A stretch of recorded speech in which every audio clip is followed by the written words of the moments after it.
In just under 2 weeks, I'll be leaving to travel the world by myself for about 8 months. And I say about because I still don't really have any plan, but I do know why I'm going. So I made the decision to travel to Europe and Southeast Asia by myself, leaving on May 15th, only about 3 weeks ago. So less than 6 weeks before the trip actually departs. And that might sound a little crazy to some people, but let me tell you how I got here. So when the pandemic hit, I was in university. And like a lot of people, I felt like one of the best experiences in my life had been flipped on its head. So after university, I found myself with little direction, and I started to feel pretty isolated.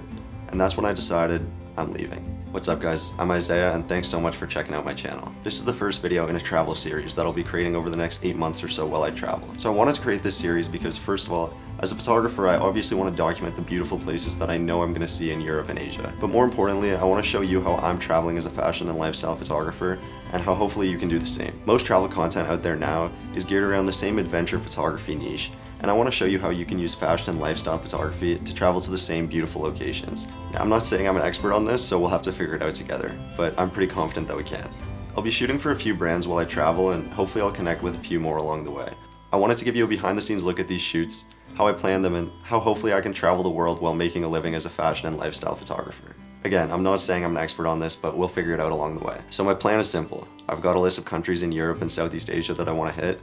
Most that I've never been to, but a few that I've seen before. It's pretty intimidating when I look at it as a whole, but I'm just planning on taking it one day at a time. Like I said, I'm planning on being away for 8 months, but I've really got no obligations to return to, so I guess we'll see what happens. I'll leave the specific planning for another video, but let me get back to why. Another question I've been getting asked a lot is why I've decided to travel alone, and why so suddenly. Well, the truth is it's not so sudden, because I've been wanting to do a trip like this for a long time, but I just kept making excuses for myself. Before university, I considered taking a gap year to travel, but I didn't want to fall behind my friends. And then once I graduated and most of my friends started working, I didn't have anyone to travel with, and that really made me not want to travel for a while. And then with the pandemic, I would say that I didn't want to travel because I didn't want the experience to be limited. So it wasn't until I saw some of my friends who were solo traveling and doing so without letting the pandemic ruin their experience that I realized that solo traveling is something that's possible right now and is actually something to be excited about. I actually love the idea of being forced to make new friends, but also learning to be okay by yourself. And that's something that I think I'll really carry with me. So the last thing that I want to share is a few goals that I have for myself for this trip. And most of these relate to photography. So the first one, like I said before, is that I want to document the trip. And that'll largely be the use of this channel over the next 8 months. So second, I want to take beautiful photos that I would be proud to hang on my wall or in a gallery. But more importantly, I want to capture these beautiful things that I'm seeing from a new perspective. You know, the Eiffel Tower has been made to look beautiful from every angle already, so how do you capture it in a way where you add something new? So the next goal has to do with financials. Like I said, I want to make a living as a fashion and lifestyle photographer while I'm traveling. So that means I want to make enough money to cover my expenses while traveling with brand jobs and other photography. It's also important to me that my parents don't have to bail me out because I ran out of money. So I do have some money saved, but I'll have to learn how to become financially independent while I'm traveling. Now, all of this said, I don't want to make the trip about the content. I want to be open and curious to change and allow myself to have a transformative experience by fully immersing myself in the places that I'm going. I want to experience the people, the language, the food, the amazing culture of these places that I'm going.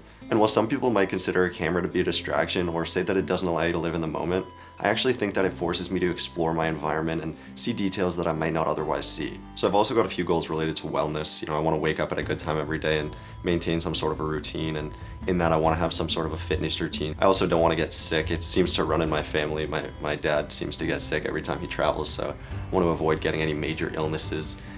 Obviously that's something you can't control, but it's on the list. And some other random things, I want to get lost in a new place and just allow myself to really explore. I want to do something new or do something that takes me out of my comfort zone. And finally, I want to help someone less fortunate. You know, a lot of the countries that I'm going to are much less developed, and I think there'll be a real opportunity to make an impact in someone's life. So I really just wanted to make this video so that I could look back once this whole experience is over and reflect on what I've learned, seen, and experienced. So welcome to my travel journey.